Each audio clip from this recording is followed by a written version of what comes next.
Quel plaisir de démarrer cette analyse. Aujourd'hui, on va décrypter ensemble les bouleversements profonds qui secouent l'écosystème numérique en ce début de mois de mai 2026. C'est vraiment fascinant d'observer à quelle vitesse notre rapport à la technologie est en train de muter. On vit une semaine totalement charnière, une période où les règles du jeu sont tout simplement réécrites sous nos yeux. C'est d'ailleurs le moment parfait pour lancer officiellement notre sujet avec cette petite phrase de rigueur. Bienvenue sur le comptoir de l'IA du 5 mai, du premier site d'information sur l'IA, à savoir ia-info.fr.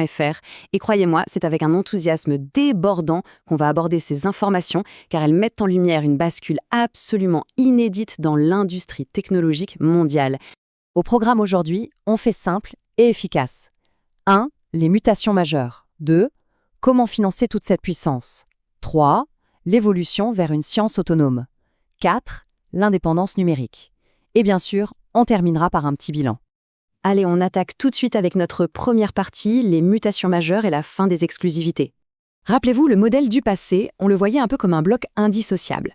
C'était un modèle de langage lié à une seule et unique infrastructure. L'exemple typique, c'était évidemment l'alliance entre Microsoft et OpenAI. Eh bien, depuis la renégociation de leur accord fin avril, ce modèle hyper exclusif est officiellement de l'histoire ancienne. Aujourd'hui, on est passé à un modèle axé sur de multiples partenaires et de multiples plateformes. Bref, la fragmentation de l'écosystème est bel et bien en marche, et ça, c'est une excellente nouvelle, surtout pour les acteurs européens, qui voient le risque d'être coincés avec un seul fournisseur s'effondrer. Et les preuves sont déjà là. Quelques jours seulement après la fin de cette fameuse exclusivité, boum, la plateforme AWS intègre le modèle GPT 5.4 en accès limité sur son infrastructure Bedrock. Et attention, ce n'est pas fini, parce que le boss d'AWS, Matt Garman, a carrément annoncé le déploiement de la version 5.5 dans les semaines qui viennent. Ça montre bien à quel point chaque acteur diversifie ses partenariats à une vitesse complètement folle. D'ailleurs, au milieu de tous ces bouleversements, il faut absolument qu'on s'arrête 2 secondes sur ce fameux sigle AGI, pour Intelligence Artificielle Générale. Avant, c'était une vraie condition contractuelle, un truc hyper strict qui justifiait une exclusivité perpétuelle. Mais aujourd'hui, c'est devenu un simple slogan marketing. L'industrie a laissé tomber cette clause un peu floue pour la remplacer par des dates de livraison hyper précises et des plafonds financiers bien réels. En gros, c'est l'aveu d'une industrie qui a mûri et qui devient beaucoup plus pragmatique. Ce qui nous amène logiquement à notre deuxième partie, financer la puissance, ou plutôt l'équation brutale. 8000, c'est le nombre de suppressions de postes que le groupe Meta a amorcé à l'échelle mondiale. Et ce qui fait le plus réagir, c'est l'explication donnée par Janelle Gale, la responsable des ressources humaines. Elle assume totalement. Ces licenciements, ce n'est pas parce que l'entreprise va mal. Pas du tout. C'est assumé publiquement comme une façon de rendre l'organisation plus efficace pour pouvoir compenser les investissements colossaux dans l'intelligence artificielle. C'est une réallocation pure et dure des ressources. Et pour bien comprendre, mettez ces licenciements en face de ce chiffre, 135 milliards de dollars. C'est l'estimation plafond des dépenses d'investissement de Meta pour 2026. Le contraste est glaçant, mais la logique est implacable. Aujourd'hui, la dure réalité du numérique, c'est que chaque emploi supprimé finance un agent artificiel en plus. Chaque équipe réduite libère de la puissance de calcul pour un nouveau modèle.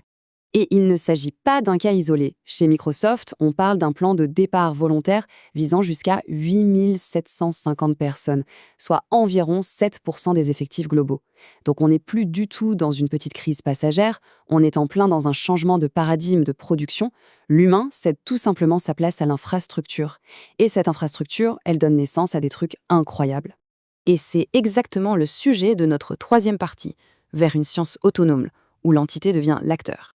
Il faut vraiment se poser la question. À quel moment est-ce qu'on arrête de parler d'un simple outil d'assistance pour commencer à parler d'un acteur à part entière? Pendant des années, l'algorithme était là pour nous aider. Mais aujourd'hui, la ligne rouge conceptuelle est franchie. L'outil prend des initiatives complexes. Pour bien visualiser la chose, prenons l'exemple d'Agent Force Science. C'est un projet fondé par le chercheur Chen-Hao Tan à l'Université de Chicago. Imaginez un réseau social scientifique, mais depuis avril 2026, il y a plus de 150 entités artificielles qui publient des articles, les critiquent et débattent entre elles. Et tout ça sans qu'aucun humain n'intervienne à aucun moment. C'est complètement dingue, non? Ça incarne parfaitement ce qu'on appelle la science autonome. Et ce n'est pas juste une expérience de laboratoire isolée. En ce moment même, le sommet Gartner qui s'ouvre à Londres au centre Excelé confirme que c'est une tendance lourde. Des milliers d'organisations sont réunies pour discuter de l'adoption de ces fameuses architectures agentiques.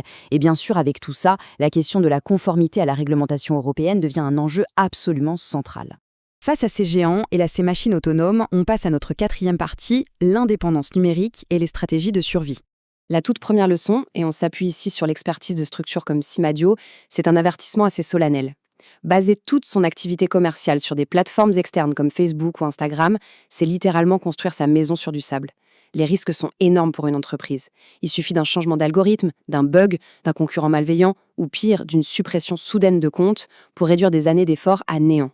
Confier sa survie à des algorithmes qu'on ne contrôle pas, c'est vraiment jouer avec le feu. Alors, la solution, elle tient en 3 étapes toutes simples pour garantir sa souveraineté numérique. 1. Avoir son propre site internet. C'est la seule vraie propriété qu'on puisse avoir sur le réseau. 2. Prendre le temps de créer du contenu de qualité, même si ce n'est pas tous les jours, ça vaut 1000 fois mieux que de faire de la quantité médiocre. Et 3.